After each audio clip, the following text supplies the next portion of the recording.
politik praktis seperti pemilu dengan kelompok hizbiyin dan basa-basi, menggunakan fasilitas mereka, wasilah dakwah bertujuan agar lebih mudah diterima dan masuk ke tengah-tengah umat yang rata-rata belum mengenal tauhid sehingga tercapai hikmah dan kemaslahatan bersama. Seperti tadi, kamu memperjuangkan sunnah, kamu memperjuangkan tauhid, kamu mengaku memperjuangkan al-haq. Pertanyaannya, ala tariqatu man? Cara siapa yang kamu pakai? Itu pengakuanmu bagus, ingin membela al-haq, ingin mendakwakan sunnah. Pertanyaannya, dengan cara siapa kamu tempuh? Ini penting sekali. Adakah ulama menempuh jalan seperti kamu? Masya Allah, tabarakallah wa ta'ala. Sebagian mereka, antum tahulah, yang bikin acara maunya menepis, membantah mitos-mitos di masyarakat yang nggak benar. Tompokon, gendruwo, setan begini. Si ustadz Masya Allah pakai apa namanya? Anda sendiri nggak tahu. Trop apa? Seperti jaket yang ada tutup kepalanya. Hitam nggak kelihatan wajahnya sekilas gitu. Apa gitu, suara menyeramkan gitu. Lebih dari itu, bertambah lagi bersama hostnya perempuan, wanita, cara wudhu Nabi, sholat Nabi. Siapa yang kamu contoh? Cara siapa berdakwah seperti ini? Sebagian mereka berpegang Syekh Utsaimin, juga di videokan, di foto Syekh Shalih Fauzan. Subhanallah, Syekh Utsaimin pernah duduk sama perempuan? Syekh Shalih Fauzan? Ya akhi, barakallahu fiik.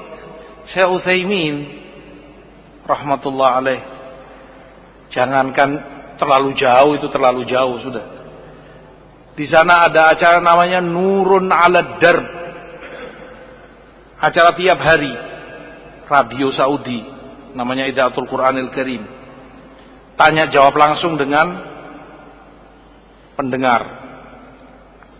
Fatwa langsung via telepon. Dan itu terdengar di radio kita setel gitu, di mobil, di rumah. Pertanyaannya apa? Nanti fatwa jawaban saya seperti apa? Live, langsung.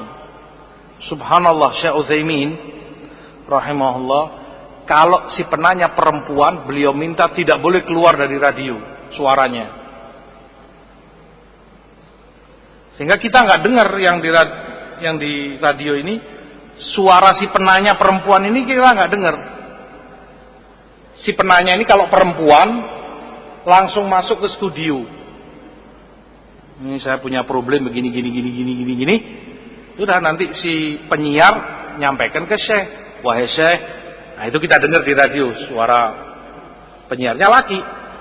Ini ada penanya, inisialnya Ain Z Qof misalnya namanya. Cuma disebut gitu aja. Dia punya problem begini gini, maksudnya bagaimana jawabanmu Syekh? Saya menjawab, adapun masalah ini begini jawab. Hatta suaranya kita nggak dengar. Itu suara baru di radio, bukan kemudian di TV disaksikan oleh sekian banyak orang. Fitnah. Ya subhanallah. Itu a'immah, para ulama. Nah, cara yang ditempuh cara siapa? Siapa yang menjadi panutan dan para ulama sunnah yang menjadi pegangan mereka dengan cara seperti ini? Dan lebih ma'rufnya seperti yang Syekh Rabi sebutkan, lebih banyak merusak dan membuat mundur dakwah ketimbang membawa kemaslahatan untuk dakwah. Dulu dakwah Islam disampaikan, didakwahkan oleh para a'immah, sahabat-sahabat Rasul SAW. Kemudian para tabi'in yang bersamanya setelah mereka, tersebar sampai ke penjuru dunia, sampai ke daratan Eropa, sampai ke Siprus, sampai ke Austria, sampai ke Cina, dalam keadaan wala ada HP. Belum ada Android, wala ada TV, wala radio, wala apa. Para sahabat berdakwah. Barokah dakwanya, Masya Allah. Allah buka hati sekian banyak orang dengan dakwah mereka sebelum kemudian negerinya dibuka. Begitu para ulama yang setelah mereka, Bukhari, Ahmad bin Hanbal, Syafi'i, Malik, Sauri, dan para imam yang lain. Barokah dakwahnya dengan kesederhanaannya, mengajarkan ilmu, ayat, hadis, dakwah diajarkan di masjid-masjid, di tempat-tempat majelis ilmu mereka. Hakala dakwah itu bermula dan barokah terlihat nyata sampai ke Eropa sana. Bayangkan, wala ada HP, wala ada Android, bisa sampai ke Eropa sana dakwahnya para sahabat. Justru ketika mulai muncul yang semacam ini membuat kemunduran dalam dakwah dengan tujuan-tujuan yang mereka katakan tadi, supaya lebih diterima, supaya lebih memasyarakat, supaya lebih tersebar, supaya ke daerah-daerah pelosok kita harus bikin TV, punya channel sendiri, ini itu. Nah, mulai seperti kata Syekh Ubaid, at-tawassu' yuqi'uhum fi asya ma la tuhmad uqba. Memperluas sayapnya, akhirnya menjerumuskan mereka pada sesuatu yang mereka sendiri nggak mampu untuk membendungnya. Terjadi sesuatu yang tidak terpuji. Hanya kemungkaran banyak terjadi, kemaksiatan. Bagaimana dakwah akan diberkahi sementara isinya kemungkaran dan maksiat kepada Allah. Nasallallahu al-afiyah wassalamah. Belum lagi ranah politik yang mereka masuki. Ma'ruf lah, antum tahu bagaimana di awal kapan hari itu ketika pilpres, ikut mereka ini.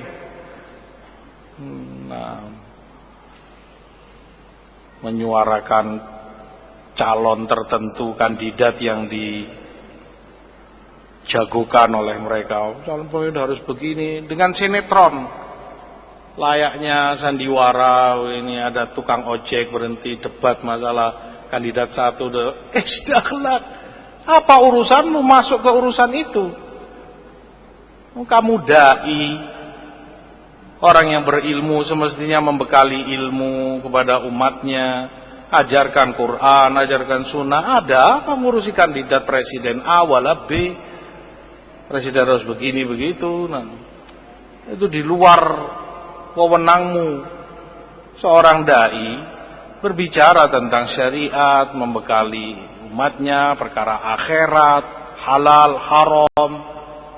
Itu yang diperlukan umatmu, benahi tauhid mereka. Tapi mereka entah apa yang di belakang mereka yang mereka maukan. Wallahul musta'an. Nah,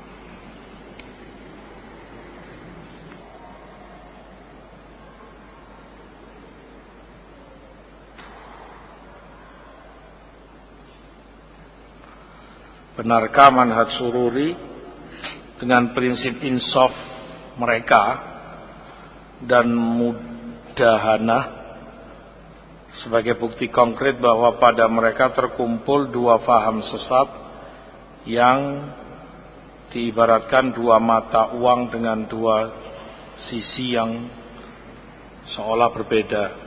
Faham takfir yang diusung Arifi, Muhammad Surur dan lain-lain, dan faham mudahana mumayyi Ikhwan Muflisin yang diusung Ali Hasan dan yang lain. Keduanya ada memang pada Sururi. Suara insaf yang mereka akui dengan prinsip muwazanahnya, menyebut kesalahan atau kejelekan orang harus ditimbang pula dengan kebaikan-kebaikannya, harus disebut bersamanya. sebagai objektif, agar kamu objektif dan tidak zalim kepadanya. Tapi di sisi lain aroma khawarij dan pengkafiran itu kental kepada mereka. Bahkan Surur Zainul Abidin sendiri dengan terang-terangan menyuarakan itu, pengkafiran kepada negara terutama Saudi Arabia bersama para ulama besar yang ada di sana, ulama-ulama sunnah. Sehingga aneh di satu sisi. Makanya mereka ini menuntut insaf, objektif, adil. Semua ini hanya ditujukan kepada ahlul bidah. Adapun kepada ahlus sunnah jangan harap. Kalau mereka sudah mencela ahlus sunnah, nggak akan pernah mereka sebut kebaikannya. Coba kamu amati, mana pernah? Kalau mencela para masyayikh kita, ulama kita, apa iya kemudian disebutkan walaupun jasa Syekh Robi banyak misalnya, walaupun Syekh Mukbil, Syekh Muhammad, Syekh Ubaid banyak ilmunya, kebaikannya untuk umat ini, jangan harap, nggak ada. Itu semua tuntutan hanya ketika ahlus sunnah mentahdir ahlul bid'ah. Nah, dan itu insafnya mereka.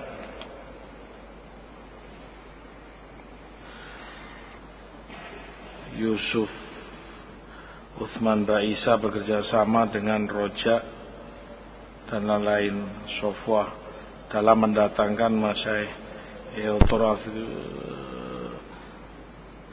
Kalau dia mendatangkan Masyaikh Eutoraf, na'am, bahkan dia yang pencetus pertama datangnya Abdurrahman Abdul Khalik ke Indonesia di tahun 90-an, kalau saya tidak lupa tepatnya 90 berapa, entah 97 kah atau 96. Nah,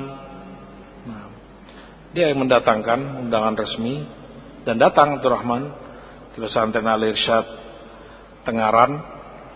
Nah, dan ini belakangan kita dapati di pamflet, dia juga bersama beberapa dai yang lain mendatangkan atau daurah bersama Arifi ini. Arifi yang seperti itu. Nah, nasallallahu al-afiyah wassalamah.